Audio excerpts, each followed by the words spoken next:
반갑습니다. 한국자원봉사포럼 회장 남영찬입니다.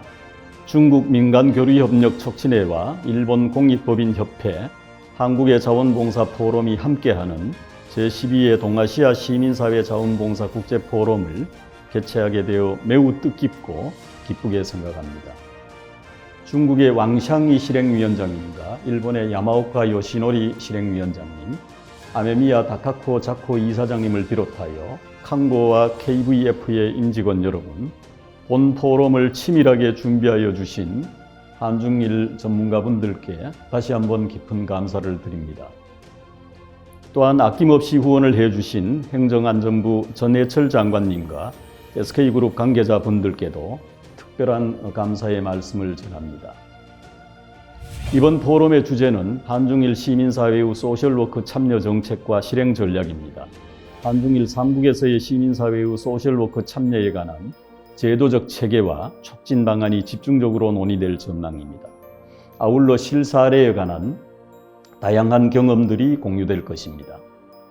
이런 논의들과 소통, 경험의 공유를 통하여 한중일 3국의 시민사회는 효율적인 활동 체계와 방식에 관해 한 단계 업그레이드된 모색이 가능할 것입니다. 아울러 시민사회의 소셜워크 참여를 촉진하기 위한 다양한 방안도 고민하게 될 것으로 보입니다. 중국 측이 주도적으로 선정한 이 주제는 12번째 이어져 온 한중일 포럼의 위상을 제고하고 그 가치를 더욱 돋보이게 하는 탁월한 아젠다입니다. 동아시아 시민사회 자원봉사 국제포럼은 2009년 일본 도쿄에서 처음 개최되었습니다. 그 후 한중일 3국을 순례하면서 개최되어 시민사회와 자원봉사계의 핫 이슈를 발굴하고 아젠다를 제시하고 3국의 실제 사례와 경험들을 공유하면서 시민사회의 의미 있는 변화들을 선도해 왔습니다. 2년 가까이 이어지고 있는 코로나 사태는 한중일 3개국 시민사회의 혁신적이고 적극적인 활동이 더욱더 필요함을 알려주고 있습니다. 이번 국제포럼의 성공적인 개최와 논의 결과를 통해서 코로나 시대에 시민사회가 나아가야 할 길을 모색하고 찾는 소중한 시간이 되리라고 확신합니다. 내년 2022년 가을에는 일본 도쿄에서 서로 얼굴을 맞대고 13번째 포럼을 개최할 수 있게 되기를 기원합니다. 감사합니다.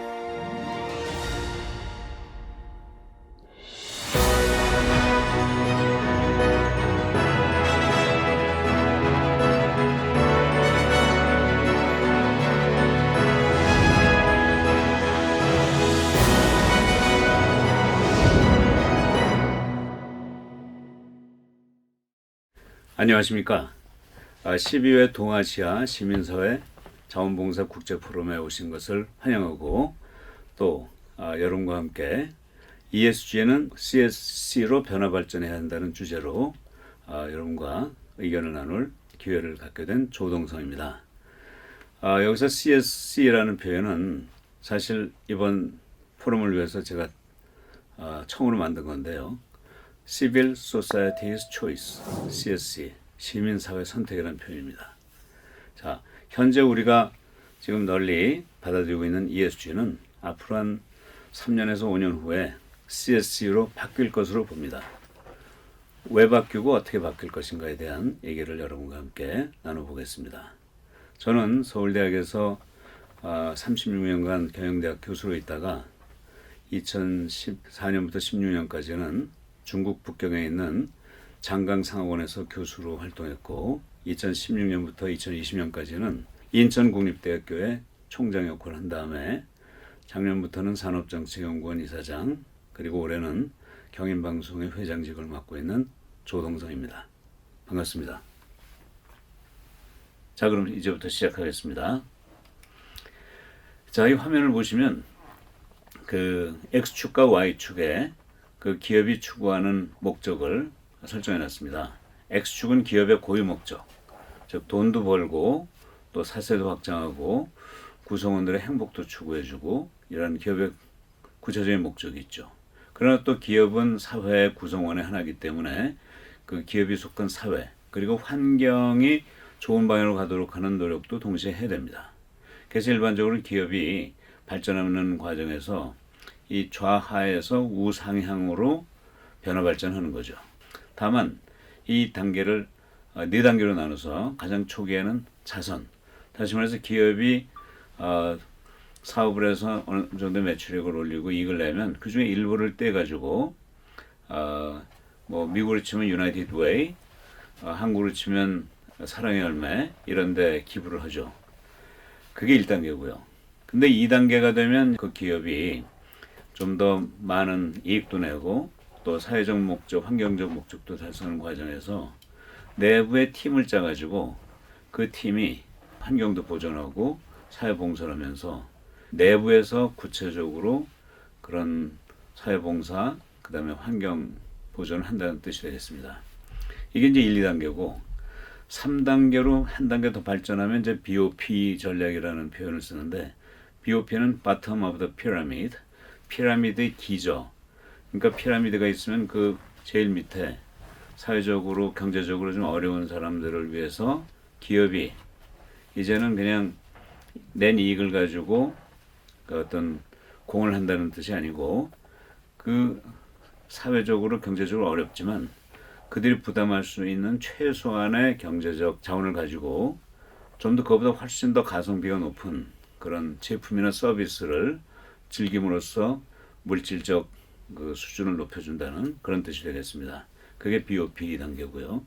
마지막으로 4단계가 되면은 지속경영 기업. 다시 말해서 기업이 이제는 돈만 버는 게 아니라 사회로부터 존경도 받고 사랑도 받으면서 정말 장수하는 그런 기업으로 나가게 된다는 얘기를 이 표가 보여주고 있습니다. 근데 그 처음 2단계를 CSR이라고 되게 표현합니다. CSR은 Corporate Social Responsibility, 기업의 사회적 책임이고요.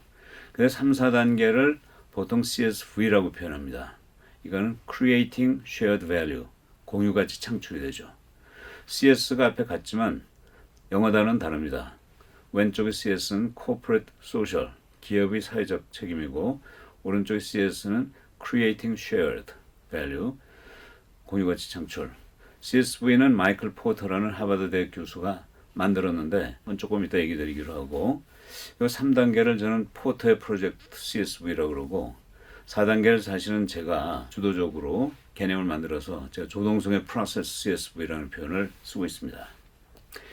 근데 여기까지가 이제 과거 한 1950년대부터 한 60여 년간 진행된 내용이고요.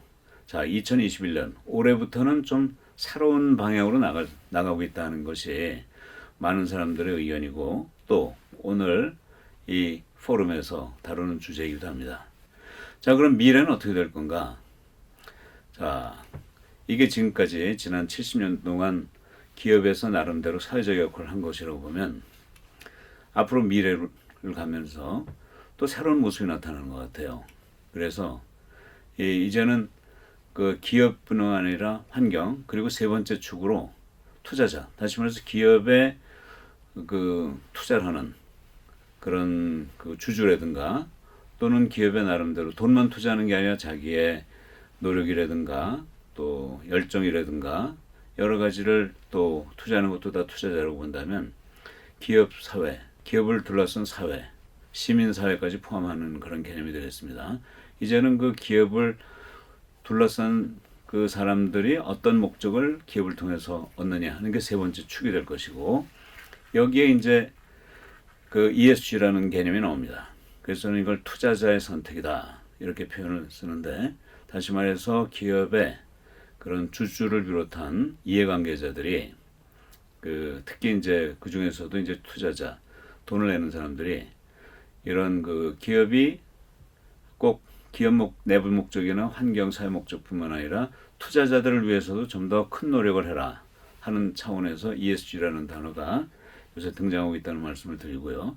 그러나 궁극적인 앞으로 정말 3년, 5년 그 후에는 투자자뿐이 아니라 모든 이해관계자를 포함한 즉 시민사회, 시빌 소사이티로 표현되는 이런 시민사회가 기대하는 목적을 기업의 내부 목적과 환경사회 목적과 더불어 세 번째 축을 통해서 그 기업이 나름대로 역할을 해야 된다는 그런 모습을 이 그림이 보여주고 있습니다. 그래서 저는 기업은 CSR에서 CSV까지 왔고 지금 ESG로 가는데 앞으로는 CSC Civil Society's Choice 그런 방향까지 날 것이다 하는 그런 얘기를 드리고 싶습니다. 자, 그래서 처음 두 개가 CSR, 그다음 두 개가 CSV라면 앞으로 현재에서 미래로 가면서 CSC, 다시 말씀드려서 Civil Society's Choice, 시민사회 선택이라는 표현을 여기서 제안을 드립니다. 자, 그럼 이런 변화가 어떤 상황에서 일어나고 있느냐? 그 시대적 배경을 보면요. 지금 21세기도 벌써 21년이 지났는데 지난 20세기하고는 엄청나게 다른 변화가 일어나고 있고 이 과정에서 good company, 좋은 기업이라는 단어가 요새 많이 뜨고 있습니다. 그리고 그 구체적인 내용으로 CSV, 그걸 제가 1단계, 2단계로 좀 나누고 있는데요. 프로젝트 CSV, 프로세스 CSV, 그 다음에 ESG, 마지막으로 CSC, 시민사회와 기업이 조화를 이루는 그 과정에서 결국 기업이 장수하는 그런 모습을 궁극적 모습으로 한번 생각해 봤습니다. 21세기 환경은요.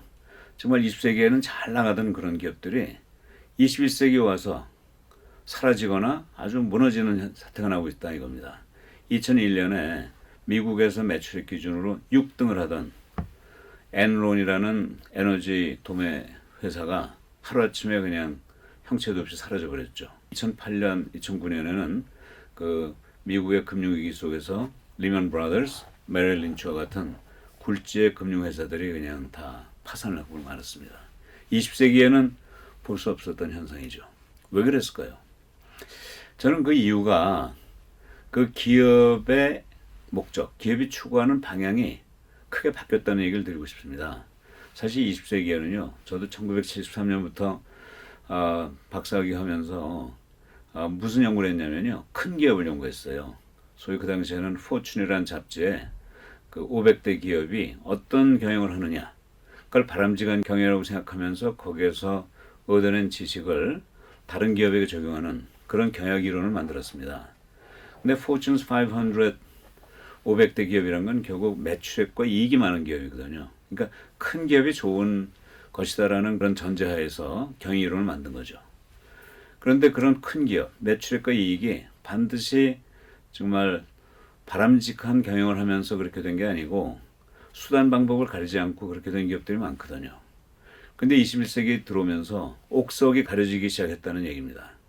그러니까 이제 목적뿐만 아니라 그 방법, 과정도 이젠 따지는 시대가 왔고 이 과정에서 그 사회의 존경과 사랑을 동시에 받는 좋은 기업이 이제는 자리를 잡는 시대가 됐고 따라서 20세기의 경영이론을 A 이론이라고 생각한다면 그러니까 큰 기업을 만들기 위한 이론이 A 이론이라면 좋은 기업을 만들기 위한 이론은 B이론이 될 것이고 아마 이런 좋은 기업을 만들기 위한 B이론이 이제 나오고 나면 그 다음에는 변증법적으로 정반 합의해서 이제는 크면서도 좋은 기업을 만들어내는 그런 C이론이 언젠간 만들어질 텐데 지금은 아직 C이론까지는 가지 못하고 B이론, 즉 좋은 기업을 만들기 위한 그런 연구가 지금 시작되고 있는 그런 단계다. 이렇게 얘기 드릴 수 있겠습니다.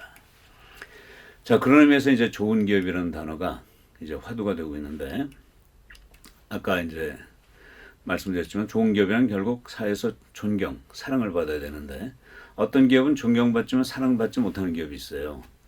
반대로 사랑을 받지만 존경을 받지 못하는 기업도 있습니다. 존경은 아무래도 규모가 크거나 국가 경제에 큰 역할을 하는 그런 기업이고 사랑은 이 과정에서 그 규모보다는 그 하나님 활동의 그 마음이, 정성이 정말 국민들을, 소비자들을 따뜻하게 바라보고 아끼는 그런 기업들이 이제 사랑을 받는 거겠죠. 그래서 이 두 가지 역할을 사회적 책임이라고 표현할 수 있겠는데요.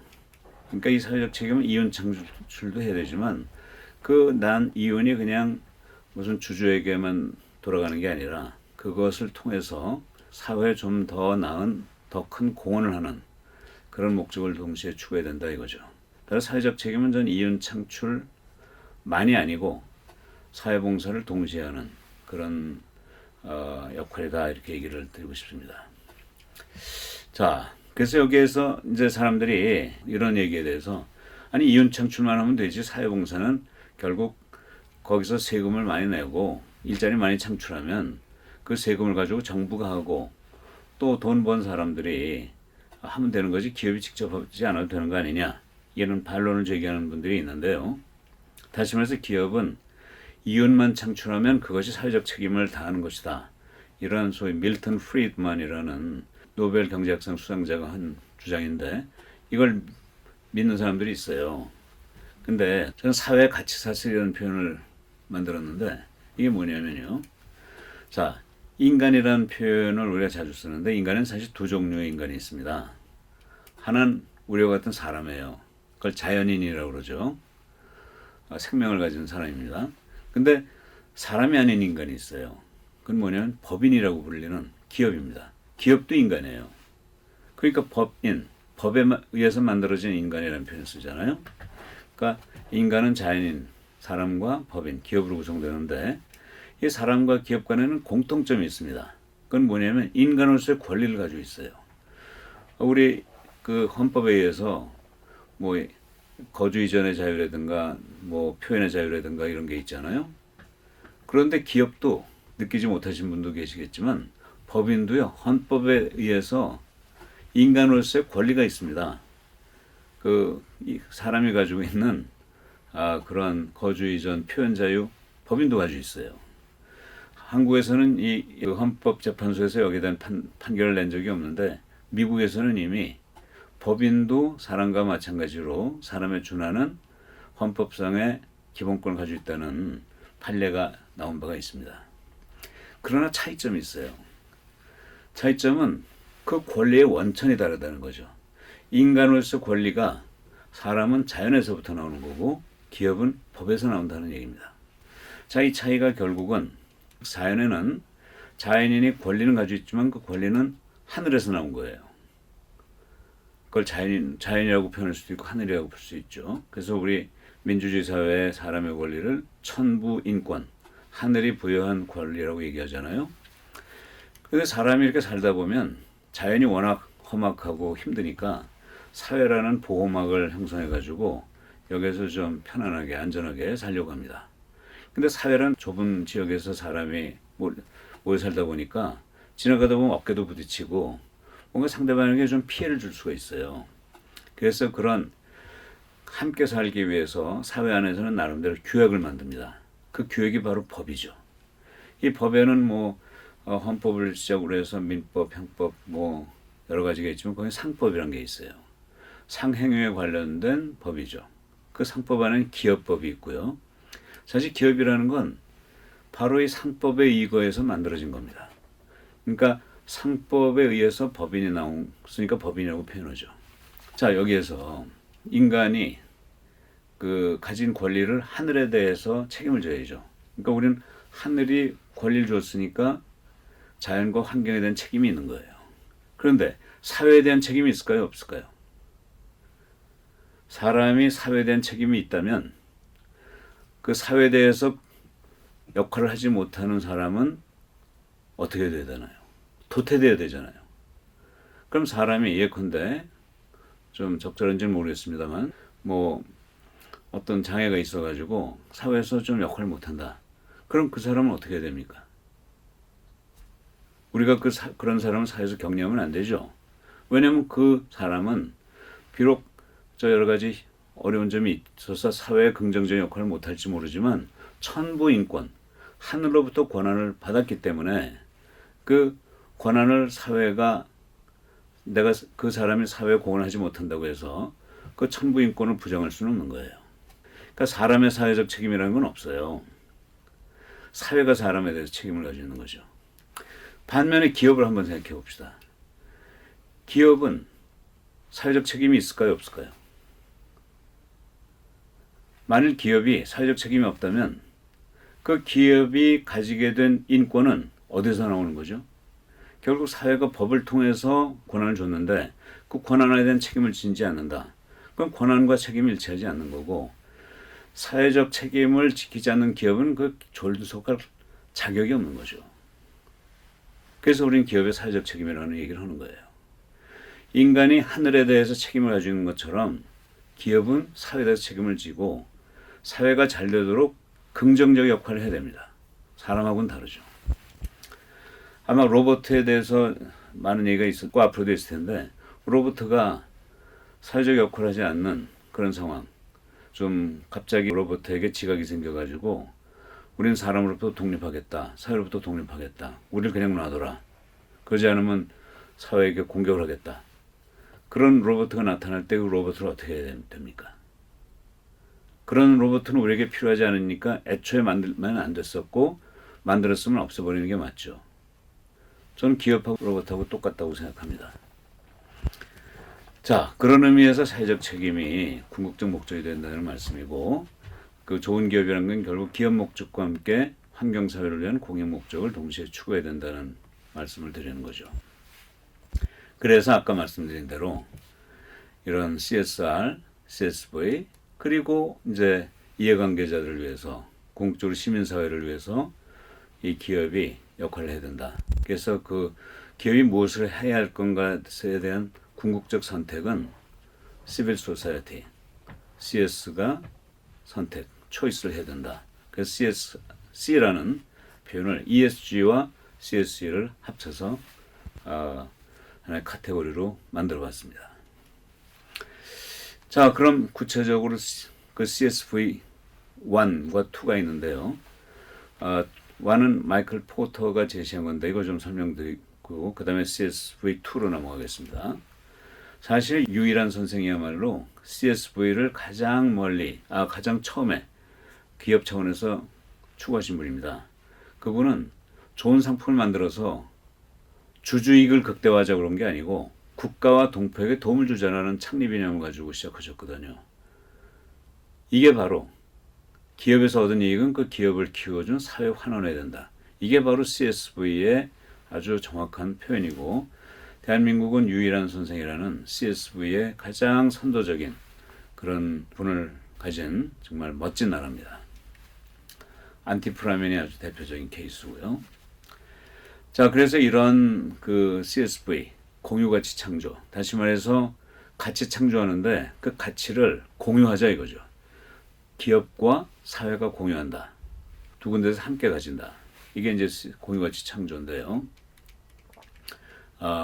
여기서 보듯이 기업 활동 중에는 이게 따로 놀 수도 있지만 사회적 가치와 기업 가치가 동시에 일어나는 그 shared value의 영역 여기서 사업을 하면 바로 공유가치가 창조된다는 뜻입니다. 그래서 저는 좀 더 진지하게 진실하게 그 CSV가 일어나는 방법이 뭘까 하고 생각하다가 이렇게 어떤 특정 프로젝트에만 CSV를 적용하지 말고 기업의 모든 의사결정 과정 특히 투자를 하는 과정에 두 가지를 동시에 추구하는 그런 방법을 선택하면 되지 않겠는가 하는 생각을 했습니다. 그래가지고 일자리 창출 얼마나 일으키고 사회문화는 얼마나 창달하고 있고 환경보호는 얼마나 하고 있고 기타 여러 가지 사회 환경적 가치에 대한 효과가 뭔가를 그 프로젝트 하나하나에 대해서 심사를 해가지고 평가를 해가지고 그 종합점수가 높은 프로젝트에 예산을 주면 그 기업의 모든 예산은 기업의 내부 가치와 사회적 환경적 가치를 동시에 추구하게 되지 않겠느냐는 얘기입니다. 제가 인천대에선 실제로 제가 총장을 하면서 인천대가 가지고 있는 예산을 그 학교가 추구하는 연구와 교육뿐만 아니라 이 인천대가 포함된 인천시라든가 또는 대한민국이라든가 세계를 위해서 그 인천대의 예산이 어떻게 쓰여져야 되는가 하는 걸 바로 CSV 프로세스 가지고 한번 해봤습니다. 그래서 이런 여러 가지의 활동을 연구업적과 교육업과뿐이 아니라 사회적 가치를 동시에 추구해 본 거죠. 결과적으로 인천시가 추구하는 다양한 프로젝트의 종합점수를 가지고 평가함으로써 그 하나하나의 프로젝트가 성과를 낼 때 교육연구뿐이 아니라 사회적 활동, 환경보호 이런 것도 동시에 추구하는 그런 성과를 내게 되는 그런 그 프로세스를 도입해 봤습니다. 구체적으로 인천대학에서 각각 프로젝트별로 어떤 목표를 추구하고 그게 어떻게 달성했다는 것을 이렇게 그 보고서로도 내고요. 자, 그러면서 저는 그 마이클 포터 교수를 연락해서 한번 CSV 상을 주자. 그래서 마이클 포터 프라이즈 for Excellence in CSV라는 상을 8년 전에 만들어가지고 주로 한국 기업을 대상으로 해서 그리고 이제 앞으로는 중국이나 다른 나라 기업까지 다 포함해가지고 연말에 시상을 합니다. 그 제 1회는 여기 이제 CJ에서부터 교보생명 풀무원 등등 상을 주고 2회, 3회, 4회, 5회, 6회, 7회 작년에 했고 8회는 지금 올해 지금 연말에 한 10여 개의 기업을 선정해서 심사를 해서 평가를 해서 상을 주려고 합니다. 자, 그 다음에 이제 ESG인데 ESG는 뭐 워낙 요새 많이 알고 있기 때문에 다 잘 아시겠습니다만 저도 간단하게 한번 설명을 드리면 세계에서 가장 돈이 많은 나라가 어딜까요? 미국이죠. 미국은 정말 올해 지금 21조 달러 1등이고 중국이 16조 달러로 이제 2등을 하고 있고요. 그 다음에 미국에서 가장 돈이 많은 산업이 어딜까요? 금융산업입니다. 돈을 다루는 데니까요. 자, 근데 금융산업에서 돈이 가장 많은, 가장 많이 굴리는 기업이 어딜까요? 바로 블랙로크라는 그 자산 운용사예요. 이 회사가 굴리는 자산, 다시 말해서 이 투자자로부터 돈을 모아가지고 그걸 기업의 주식에 투자해가지고 주식의 그 수익을 높여서 그걸 또다시 주주들한테 나눠주는 그 회사인데 이 회사의 자산이 7조 달러입니다. 그러니까 운용 자산이. 자, 아까 보셨듯이 미국이 20조고요. 중국이 16조였고 일본이 5조 달러예요. 한국이 1조 7천억이니까 지금 저 돈은 일본보다 크고 한국의 4배입니다. 한국 GDP에. 그런 정도의 돈을 블랙로크라는 회사 한 회사가 운영하고 있어요. 그러니까 이제 세계에서 가장 강한 기업이고 아주 시크릿 파워, 비밀의 힘을 가지고 있다고 그러고 자, 이런 회사인데 이 회사의 CEO가 바로 레리 핑크라는 사람이에요. 이 레리 핑크, 바로 이분인데 이분이 한마디 하면 전 세계 모든 기업들이 벌벌 떨 수밖에 없어요. 왜냐면 이 사람이 그 회사에 투자하고 있는 돈을 빼내는 순간 그 회사는 무너지거든요. 그러니까 뭐 애플이건 아마존이건 뭐 테슬라건 뭐건 이 회사가 보통 한 5%에서 10% 정도의 지분을 다 가지고 있어요. 엄청난 회사입니다. 근데 이분이 바로 작년과 올해에 걸쳐서 ESG를 강조하기 시작했어요. 정보 공개를 해라. 그러지 않으면 우리 돈을 빼겠다. 그러니까 갑자기 작년부터 이제 ESG가 전 세계 화두가 된 겁니다. 갑자기 환경, 그 다음에 사회, 그리고 지배구조. 이것이 이제 모든 기업의 관심사가 아니라 이제 숙제가 돼버린 거예요. 왜 레리 핑크가 이걸 강조하고 있을까요? 근데 이분이 사실은 뭐 지금까지 그분의 어록을 보면 환경, 사회에 대해서 그렇게 관심 가졌던 분이 아니거든요. 근데 갑자기 작년부터 이걸 얘기하고 있단 말이죠. 왜 그럴까요?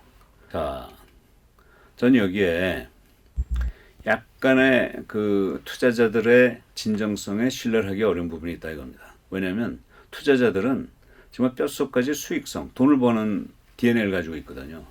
근데 평소에 관심을 가지고 있지 않던 환경보호, 사회공헌을 왜 갑자기 내세우냐 이거죠. 그래서 이런 의심을 할 만한 것 같아요. 사실 이들은 지배구조에만 관심 있는 거죠.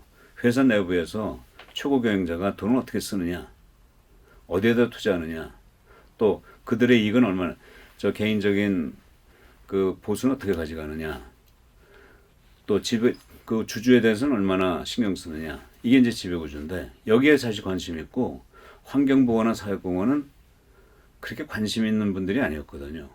그래서 이 환경보호와 사회공헌을 가림막으로 해가지고 진짜는 G에서 정보를 얻기 위한 거 아니겠는가. 그래서 오히려 진심을 숨기기 위해서 가버넌스를 앞에 내서서 GS라고 부르지 않고 그걸 제일 뒤로 해가지고 ESG. 이렇게 ESG를 가림막으로 하고 G를 지금 추구하는 거 아닐까. 이런 의심을 할 만해요. 그리고 투자자들한테는 그게 중요한 거고. 그리고 또 그렇게 되면 이 투자자들이 다른 일반 개미 투자자들보다 훨씬 빨리 정보를 수집해가지고 그 증권 주식 시장에서 유리한 거래를 할 수 있잖아요. 그러니까 이런 투자자들이 평균 이익률보다 훨씬 높은 이익을 올리는 거죠. 자, 그런데 전 투자자들이 그렇게 할지라도, 그런 속셈이 있다 할지라도 ESG는 기업 경영자, 사회 구성원, 투자자 모두가 이익을 얻는 윈윈 게임이라고 생각해요. 비록 가림막으로 했지만 가림막에 대해서도 기업들은 지켜야 되니까요. 그러니까 환경과 사회는 ESG가 추구하는 것만큼 더 나아지겠죠. 또 투자자들도 더 그만큼, 아무래도 투자자들한테 정보를 제공할 때는 일반 개미 투자자들한테 정보 제공해야 되는 거거든요. 그땐 해석력은 좀 약하겠지만.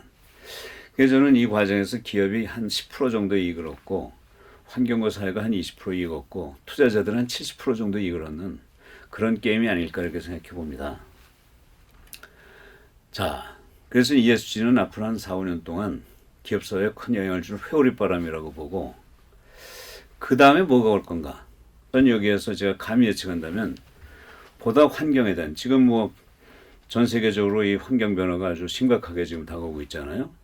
그래서 이런 환경을 비롯한 모든 이해관계를 대변하는 시민사회야말로 궁극적인 기업의 그 평가자가 되어야 되지 않겠는가 이렇게 생각합니다.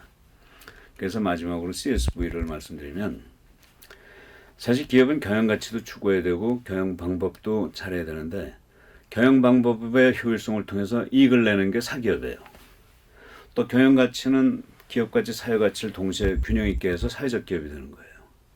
사기업과 사회적 기업을 동시에 추구하는 그런 조화스러운 기업이 좋은 기업이고 장수 기업이 될 겁니다. 이젠 두 가지 다 해야 되죠. 자, 그러면서 그 기업 사회는 다양한 기업들이 이제 어울려서 지내게 되는데, 전 장기적으로 이제 공장의 기계, 종업원, 소비자뿐만 아니라 사회 환경을 따지는 그런 시대로 이제 가고 있는데, 그래서 이제 생산이나 인사관리, 고객관리와 같은 내부 관리를 다루는 영업보고서가 있고, 사회 책임, 환경을 다루는 지속경영보고서가 있는 거예요. 이제 ESG는 그 하나의 연장선에 나타나고 있는 거고, 옛날에 100년 전만 해도 공장이 기업이 전부였는데, 종업원이 등장하고 소비자가 등장하고 사회 환경이 등장하면서 경영자가 책임져야 되는 영역이 점점 늘어나고 있는 겁니다. 근데 이 과정에서 궁극적으로 기업의 전체를 다뤄줄 수 있는 그 주체가 누구냐? 이게 바로 시민사회의 참여와 선택이 아니겠는가? 그래서 저는 현재는 ESG가 지금 강조되고 있지만 앞으로 5년 안에는 이 시민사회가 좀 더 적극적인 참여를 하고 주도권을 갖는 그런 사회가 나타날 것이고, 이 시민사회가 이러한 미래에 대한 준비를 해야 된다고 생각합니다. 제 오늘 말씀은 이것으로 끝내도록 하겠습니다. 감사합니다.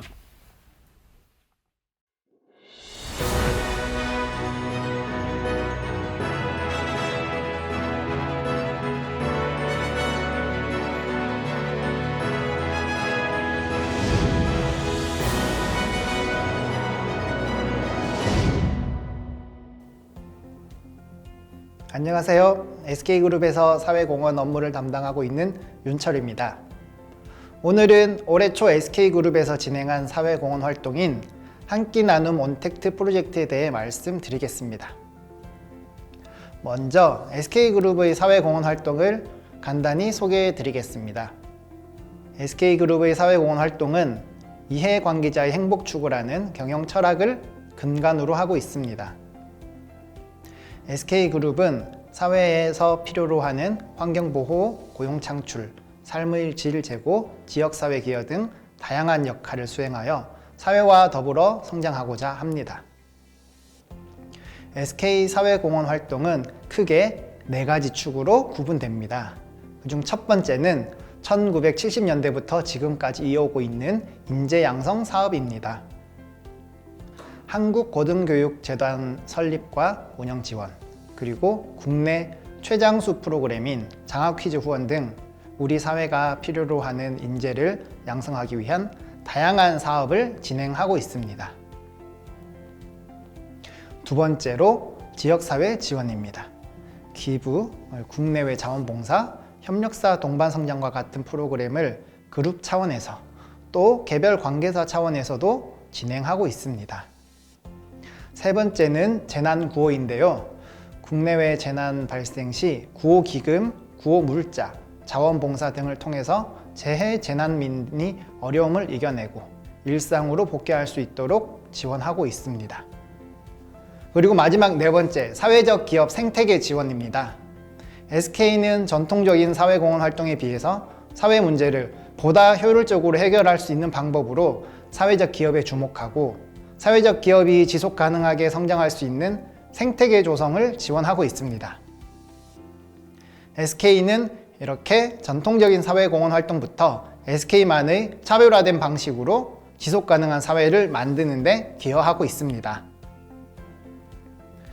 지금까지는 이제 SK그룹의 사회공헌 활동에 대해 간단히 말씀드렸고, 지금부터 한 끼 나눔 온택트 프로젝트에 대해 조금 자세히 말씀드리겠습니다. 코로나19로 인해 우리는 일상의 큰 변화를 경험했습니다.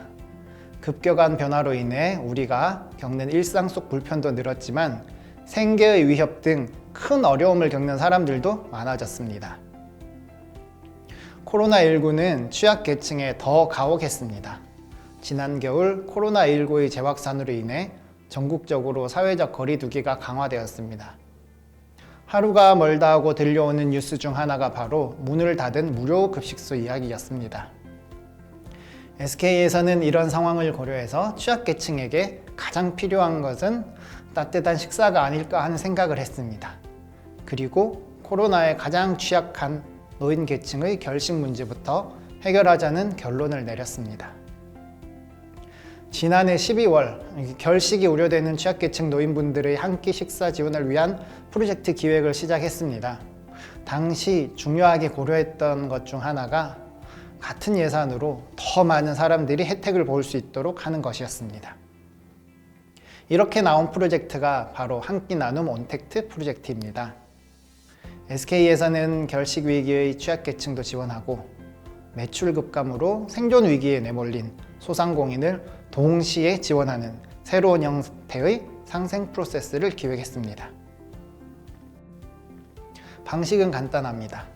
사회적 거리두기가 계속되면서 폐업 위기에 몰린 영세음식점에 도시락 제작을 주문해서 매출을 늘려주고, 또 이 도시락을 복지시설 중단 등으로 식사가 어려운 취약계층에게 제공하는 방식입니다. 지난 1월부터 3월까지를 긴급지원 기간으로 매년 진행하던 그룹 신년회 비용도 잔액 환원해서 총 40만 끼를 지원하는 계획을 세우고 SK 관계사들과 함께 프로젝트를 시작했습니다. 그리고 지난 3월 말 기준으로 전국 19개 지역에서 20개의 SK 관계사가 참여하여 계획보다 더 많은 약 54만식의 식사를 지원했습니다. 프로젝트가 한창 진행 중이던 1월 말, SK의 한 끼 나눔 온택트 프로젝트 취지에 공감한 포스코 그룹에서 함께 참여해서 포스코 사업장이 있는 포항 광양 지역에서 3개월간 약 10만여 끼니를 취약계층에게 제공하기도 했습니다. 한 끼 나눔 온택트 프로젝트는 여러 성과를 거뒀습니다. 가장 큰 성과로 취약계층 결식 위기 해소와 영세식당의 매출 회복을 들 수 있겠고요. 진행 과정상 생각지 못했던 성과로는 도시락을 만드는 영세식당에 식자재를 납품하는 업체나 지역시장 상인들에게까지 상생의 온기가 확산되었고, 또 일감이 줄어든 사회적 기업에게 도시락 배송을 맡겨 새로운 일자리를 제공하기도 했습니다. 그리고 내외부 이해관계자들뿐만 아니라 언론에서도 긍정적인 평가가 이어졌고, 이는 곧 취약계층 결식 문제에 대한 더 큰 사회적 관심으로 이어져 더 많은 지원이 일어났습니다. 이번 프로젝트의 영향력이 계속해서 확산되는 것이 굉장히 인상적이었습니다. SK는 이번 프로젝트를 시작으로 사회와 공감하며 사회 문제를 찾고, 또 다양한 파트너들과 이러한 사회 문제 해결에 직접 참여하는 프로젝트를 계속해서 준비하려고 합니다. 우리 사회를 더 행복하게 만들기 위한 노력을 이어가겠습니다. 감사합니다. 코로나19는 우리의 삶을 송두리째 바꿨습니다. 급격한 변화로 인해 우리가 겪는 일상 속 불편도 늘었지만 생계의 위협 등 큰 어려움을 겪는 사람들도 많아졌죠. 그리고 코로나19로 멈춰선 곳이 또 한 곳 있습니다. 독거노인, 노숙인, 장애인 등 사회 취약계층의 끼니를 제공하던 무료급식소인데요. 이렇듯 코로나19는 개인의 최소한의 생계를 책임지는 사회 안전망까지 위협하고 있습니다. 이 문제를 해결하고자 나선 기업이 있습니다. 바로 SK그룹인데요. SK그룹은 올해 1월 초 한 끼 나눔 온택트 프로젝트를 시작한다고 밝혔습니다. 가장 먼저 사회적 거리두기 방침으로 손님이 줄어 힘들어하는 영세 음식점에서 도시락을 사서 무료급식소가 문을 닫아 식사가 어려운 취약계층에 지원하는 상생 프로세스를 만들겠다고 나선 건데요. 매년 진행하던 신년회 비용도 전액 환원하여 3개월 동안을 긴급 지원 기간으로 정해 총 40만여 끼니를 제공하겠다는 계획을 세웠습니다. 그리고 3월 말까지 전국 19개 지역에서 20개 관계사가 함께하면서 당초 계획보다 더 많은 54만여 개의 도시락을 지원했습니다. 도시락의 패키지 또한 친환경 소재인 다회용기나 재활용이 쉬운 PP 소재의 일회용기를 사용하고 스티커 등의 부속품 역시 과감히 생략했죠. 그런데요, SK가 끼니에 관심을 보인 건 올해가 처음이 아닙니다. 시작은 15년 전으로 거슬러 가죠. 2006년 SK그룹은 결식 문제를 해결하기 위해 행복도시락 캠페인을 시작했는데요. 끼니를 걱정하는 아동과 노인에겐 매일 따뜻한 도시락을 제공하고 동시에 저소득층, 경력단절 여성 및 고령자와 같은 취약계층에겐 안전한 일자리를 제공하겠다는 취지였습니다. 이를 위해 SK그룹은 행복도시락센터와 행복나래도 설립했죠. 2020년에 이르자 행복도시락은 전국 28개 센터에서 매일 12,000개의 도시락을 전달하는 규모로 성장했습니다. 행복도시락이 성장할 수 있었던 배경엔 2013년 행복도시락 사회적 협동조합 설립이 있었는데요. SK그룹은 행복도시락 프로젝트가 진행되면서 좀 더 체계적으로 결식 문제를 해결할 순 없을까 하는 고민에 빠졌습니다. 그렇게 28개 법인 조합원이 모여 식자재 공동구매, 공공급식 메뉴 개발, 위생관리를 함께하고 나아가 다양한 협력사업까지 진행하는 협동조합이 탄생했죠. 그리고 그 과정에서 SK그룹은 더 많은 기업과 기관이 참여할수록 문제 해결 속도가 빨라진다는 깨달음을 얻게 되었습니다. SK그룹은 그 깨달음을 바탕으로 2016년 행복얼라이언스를 설립했는데요. 행복얼라이언스는 최소한 끼니를 거르는 아이는 없게 하자는 목표하에 전문성과 자원을 가진 여러 주체들이 모인 사회공헌 플랫폼입니다. 설립 당시만 해도 14개 멤버사 기업밖에 없었지만 2021년 4월 현재 100곳이 넘는 기업과 8개 지자체, 그리고 일반 시민 약 2만 7천 명이 함께하는 플랫폼으로 성장했죠. 그러니까 한 끼 나눔 온택트 프로젝트는 단편적인 활동이 아니라 행복도시락으로부터 시작된 15년이란 시간이 쌓여 나온 결과인 겁니다. 사회 문제는 워낙 복잡한 이해관계가 얽혀있다 보니 어느 한 기업이나 기관이 단독으로 나서서 해결하는 데 한계가 있을 수밖에 없습니다. 즉, 행복도시락이 단편적인 프로젝트에 그치지 않고 오랜 기간 이어져 올 수 있었던 건 행복도시락 사회적 협동조합을 통해 많은 이들을 모아 체계를 세우고 행복얼라이언스를 통해 더 많고 더 다양한 주체와 함께 힘을 모으게 되면서 문제를 해결할 수 있는 힘을 점차 키웠기 때문입니다. 그렇다면 왜 SK그룹은 끼니 문제에 관심을 갖게 된 걸까요? 그 바탕엔 사회적 가치 창출을 통한 지속 가능한 성장이란 경영 철학이 있는데요. SK그룹은 경제적 가치, 사회적 가치, 구성원의 행복, 3박자를 추구하는 행복 경영을 내세우고 있습니다. 최근 많은 기업들이 사회적 책임을 넘어 사회 가치 창출에 관심을 갖는 건 기업의 사회활동이 비용으로 인식되던 과거의 관점에서 벗어나 다양한 사회 구성원들이 존속할 수 있어야 기업 역시 성장해 나갈 수 있다는 관점이 자리 잡고 있기 때문인데요. SK그룹 최태원 회장 역시 신년사에서 SK가 지금의 모습으로 성장할 수 있었던 건 SK가 잘해서만이 아니라 사회가 허락한 기회와 응원 덕분이라며 사회와 공감하며 문제 해결을 위해 함께 노력하는 새로운 기업가 정신이 필요할 때라는 생각이 든다고 밝혔습니다. 참여하는 이들이 느끼는 바도 컸습니다. 봉사에 참여하며 시골에 계신 할머니를 떠올리기도, 단순한 기억을 넘어 에너지를 얻기도, 다음 나눔을 기약하는 원동력이 되기도 했습니다. 끼니는 소중합니다. 괜히 밥과 관련된 말들이 이렇게 많은 게 아니겠죠. 행복도시락부터 한 끼 나눔 온택트로 이어진 SK그룹의 한 끼 나눔 과정. 앞으로도 그 행보가 이어지길 바라봅니다.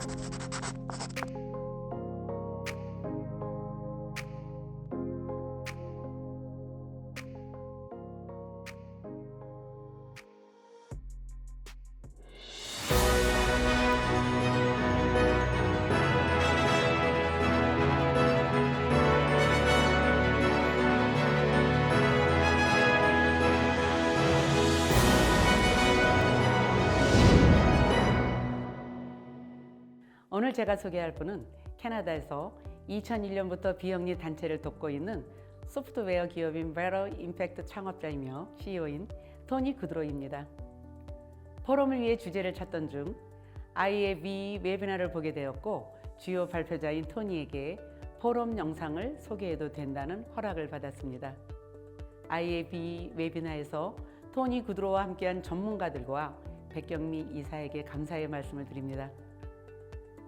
소개할 주제는 디지털 시대에서의 자원봉사와 신규 기술로 인한 자원봉사의 힘의 확장인데요. 이 주제는 현 시점의 세태와 아주 밀접하게 맞닿아 있습니다. 사례 연구와 함께 어떻게 현재 그리고 앞으로 발명될 기술들이 봉사의 개념을 확장시키는지와 인공지능의 예시를 통해서 그것이 향하고 있는 방향을 설명할 것입니다. 토니의 발표를 5가지로 나눠보면 첫째, 인공지능 기술로 디자인된 파로 물범이 퇴행성 뇌질환 환자들에게 어떻게 위안을 주는지의 사례입니다. 이 사례는 로봇공학과 인공지능의 빙산의 일각점으로 보여집니다. 둘째, 로봇 소방관들이 2019년 파리의 노틀담에서 있었던 화재를 진압하는 데 역할을 하기도 했고, 호주에서는 드론이 수영장의 자원봉사 구조원들과 함께 수영 중에 위험에 처한 사람에게 인명구조 튜브를 전달하는 역할을 하고 있습니다. 새로운 기술들은 자원봉사의 주요 역할과 동일한 책임을 수행하고 있습니다. 셋째, 아직은 자율주행 자동차가 우리 도로에서 상용화되어 사용되고 있지는 않지만 머지않아 의료진에게 의료 환자나 노인을 운송하는 구급 봉사자가 더 적게 필요한 때가 올 것입니다. 넷째, 대화의 측면에서 컴퓨터들은 우리와 자연스러운 대화를 할 수 있는 수준으로 계속적으로 가까워져 가고 있고, 또 사실 그 이상의 것들도 가능하게 되고 있습니다. AI가 미용실 예약을 하는 것은 튜어링 테스트의 일종인데요. 기계인 것이 상대방에게 발각되지 않고 인간과 대화할 수 있다면 AI가 인간의 지능을 구현할 능력을 입증받은 것입니다. 다섯째, 기술의 발전으로 인하여 많은 것들을 시도할 수는 있습니다. 그러나 많은 기술이 자원봉사자들을 대체하고 역할을 대신함으로써 달성된 결과는 더 커질 수는 있지만 기술 발달로 인한 자원봉사의 기회가 줄어들 수도 있다고 이야기합니다. 이 부분을 설명하며 토니는 구글 자율자동차 테스트를 돕는 시각장애인 스티브 맨의 이야기로 마칩니다. 다른 운전자와 협의하지 않고 내가 가야 할 곳을 혼자 차를 타고 갈 수 있게 되면서 나는 다시 정상적인 사람이 될 수 있었다 라고 끝을 맺습니다. 다음으로 우리나라의 사례를 말씀드리겠습니다. 한국은 디지털 뉴딜 정책이 4차 산업혁명 시대의 미래 산업을 이끌어갈 핵심 키워드로 중요성이 확대되고 있습니다. 우리나라의 사회복지와 자원봉사 영역에서 디지털 융합 서비스 사례는 4가지로 다음과 같습니다. 첫 번째, 국내에서는 복지와 ICT를 융합한 정책 분야로서 모바일 위험 감지, 긴급 구조, 위치 확인, 헬스케어, 웰니스 서비스 등이 시행되고 있습니다. IoT 기술로는 독거노인 지킴이를 진행하고 있으며 복지와 자원봉사에 디지털을 적용할 가능성이 점점 커지고 있습니다. 두 번째, 스마트 케어는 의료와 ICT 기술의 융합으로 환자에게 의료 정보를 제공하는 서비스에 최첨단 AI 로봇을 활용하여 발달 장애 아동을 돌보는 스마트 케어 서비스가 있습니다. 세 번째, 독거노인 응급안전 돌보미 서비스는 ICT 기술로 돌봄 기본 서비스와 연계하여 노인에 대한 종합적인 사회 안전망을 구축하고 있습니다. 네 번째, 노인과 중증 장애인 응급안전 알림 서비스는 독거노인과 중증 장애인의 가정에 응급 상황 발생 시 신속하게 대처하거나 소방서에 신고할 수 있는 시스템을 구축하고 있습니다. 결론적으로 2가지로 요약할 수 있겠습니다. 먼저, 내 자녀가 외국에 살더라도 트윈 개념의 AI를 내 자녀의 아바타로 만들어서 복지 부분이나 자원봉사에 활용할 수 있는 날이 다가오고 있습니다. 이와 같이 포스트 코로나 시대에는 디지털과의 융합이 필수이고 더 활발해질 전망입니다. 그러나 기술 발달도 중요하지만 자원봉사자들의 아날로그적인 감성, 기술보다 더 중요한 나누는 인간적인 마음인 휴먼 서비스를 활용한 복지와 자원봉사로 미래의 복지로 나가야 할 것이라고 봅니다.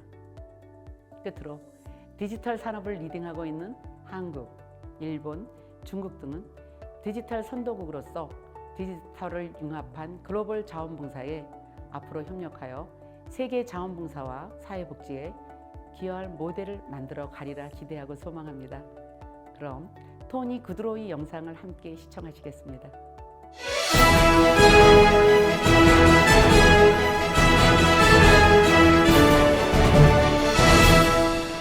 Is the founder and CEO of Better Impact, a software company that's been helping the nonprofit and governmental sector in over 20 countries since 2001.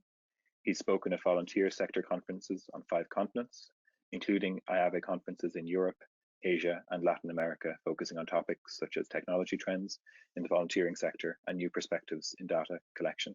He brings to this panel discussion combined insights into present and future technology offerings and the operations of volunteer engaging organizations. COVID-19 has suspended the whole notion of traveling abroad, including as it relates to international volunteering, with video calls replacing face-to-face meetings and conferences like IAVE's being postponed and somewhat pushed online like today. The need for an investment in communications technology has certainly grown. We have to recognize that this adds yet another reason we need to ramp up efforts to diminish the digital divide between the richer and the poorer regions. This is because aside from all the human suffering that's being caused, of course, not all of the effects of the pandemic are bad ones, especially when combined with some newer technologies. As we've all been forced to adopt new ways of communicating, some are showing promise to augment or even demonstrate advantages over our current processes that might be very well with us for the long haul, long after the pandemic is behind us. At the next IAVE conference, when we are able to get together in person, I would not be surprised if there are some who are able to participate in the conference without traveling, and only because of the new virtual elements that spill over from our experience this year. For some who simply cannot travel internationally and don't have the funds to do so, they may be able to take place and when they otherwise couldn't have. Although the cultural exchange that occurs through international volunteerism is not the same with virtual volunteering, when it replaces a person being there in person, the virtual environment will enlarge the talent pool to include those who can't take the time to travel. As the executive director of the Rwanda Volunteer Network, Archimede Sekamana shared with us, if they need, say, 10 volunteers, they could use 2 on the ground and 8 working virtually. And this may prove to be a great approach, one that combines local talent and perspectives with other talents and perspectives from a broader population that may not have been included pre-pandemic when international volunteering typically had to include travel. The Perro seal is a robot modeled after a Canadian baby harp seal. It makes soft sounds and moves its fins when petted and yelps when handled roughly or held upside down. It blinks when the lights go up and it opens its eyes at loud noises. Microprocessors under its artificial soft white fur adjust its behavior based on dozens of hidden sensors that monitor sound and light and temperature and touch. It perks up at the sound of its name or praise, and over time, the words that it hears frequently. And because it does all of this wrapped up in a soft artificial fur, it's been proven to reduce wandering, loneliness, agitation, and depression, primarily with people suffering from dementia. But its benefits extend beyond the patient to caregivers as well, whether they are family, a professional healthcare worker, or a volunteer. In speaking with practitioners in the field, it was reported that Pero's calming effect makes the volunteer's job easier. It benefited patients when volunteers were not able to provide emotional support. And sometimes it could even get a positive response from some residents when volunteers or staff were not able to do so. The Pero Seal was selected as a case study for 3 reasons. In some cases, it is actually fulfilling the very same role as the primary role in some volunteer positions. In other cases, it is providing an augmentation of the efforts of volunteers who simply now have another tool that they can use. And thirdly, it represents what I call the tip of the iceberg in robotics and artificial intelligence that can be applied in the volunteering sector. A simple search for robot caregivers or robot companions on the internet will give you plenty of examples of work going on in this area. Some of these products have died without getting much traction, but others are gaining significant momentum. And beyond comparisons, or rather companions with caregiving assistants and robotic firefighters are already in use. There's a robotic firefighter that was used in fighting the fire at Notre Dame in Paris in 2019. Drones are being used alongside volunteer lifeguards in Australia to safely deliver life-saving flotation devices to swimmers in peril.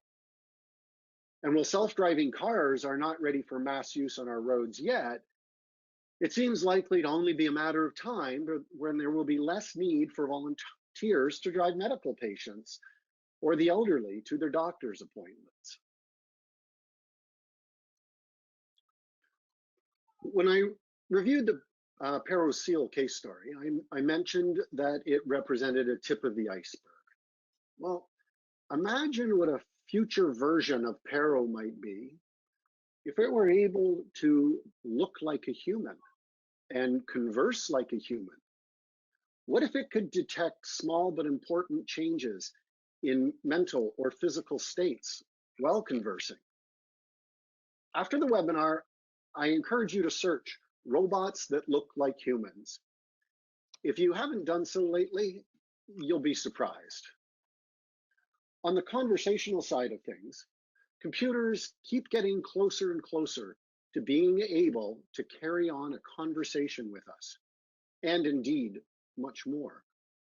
There's a test known as the Turing test after the man who developed it. And it's a deceptively simple method of determining whether a machine can demonstrate human intelligence. If a machine can engage in a conversation with a human without being detected as being a machine, it has passed the Turing test and it has demonstrated human intelligence. Take a listen to this telephone call and decide for yourself. Who is the AI? Is it the person placing the call, the person answering the call, both, or neither? So how can I help you? Hi, I'm calling to book a women's haircut for a client. I'm looking for something on May 3rd. Sure, give me 1 second. What time are you looking for around? At 12 p.m. We do not have a 12 p.m. available. The closest we have to that is a 1:15. Do you have anything between 10 a.m. and 12 p.m.? Depending on what service she would like. What service is she looking for? Just a woman's haircut for now. Okay, we have a 10 o'clock. 10 a.m. is fine. Okay, what's her first name? The first name is Lisa. Okay, perfect. So I will see Lisa at 10 o'clock on May 3rd. Okay, great. Thanks. Great. Have a great day. Bye. Some of you would certainly have picked her out correctly. A number of you likely did not.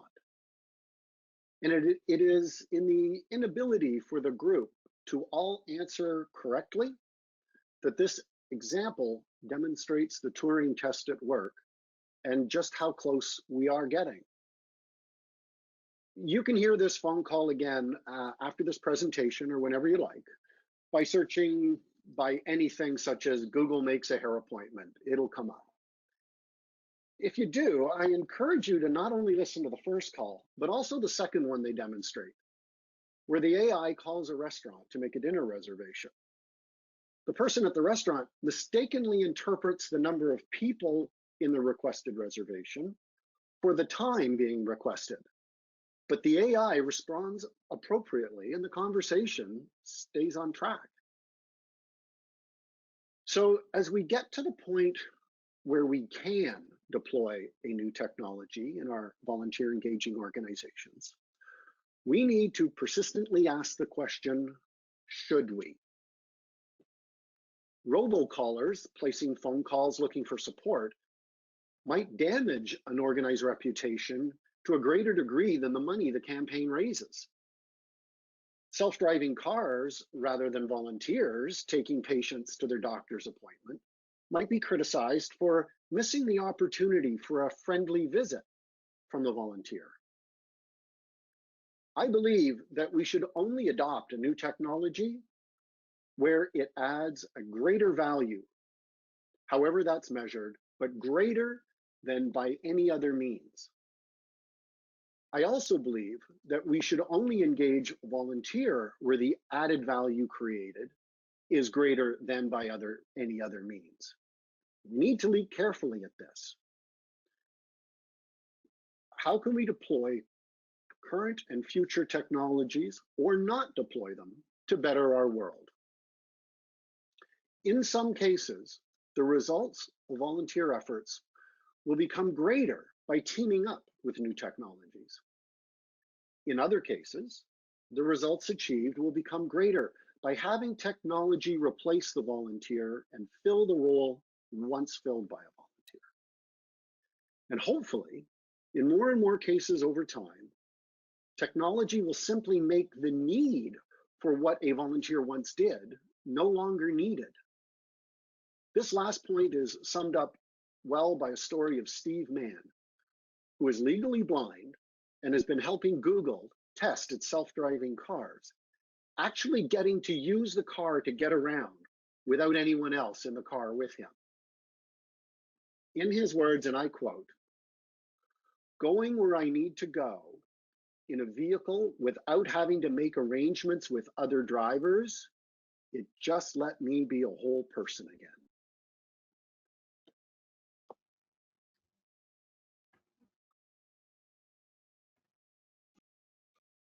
I might throw in that robotics and driverless cars is perhaps not surprising because it's hard to imagine some of the things that we talk about when we think about a car driving all by itself or a robot walking into a building unassisted. But Bill Gates said something that I think matters here.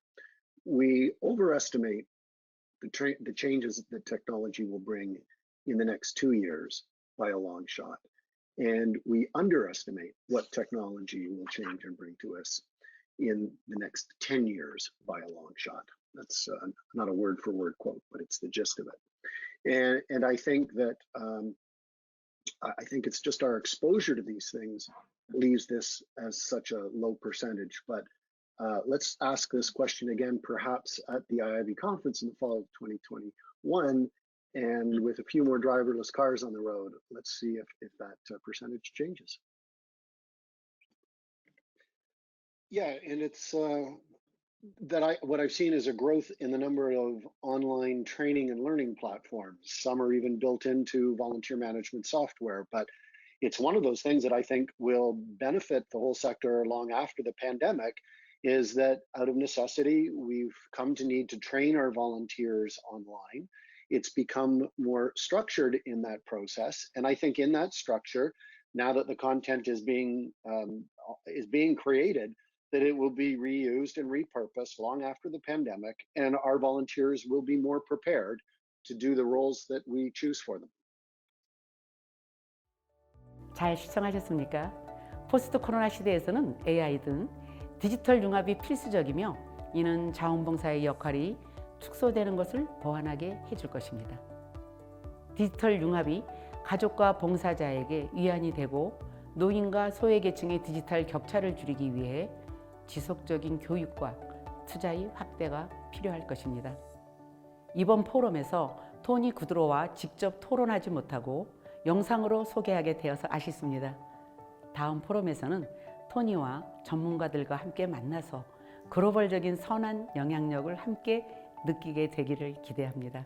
감사합니다.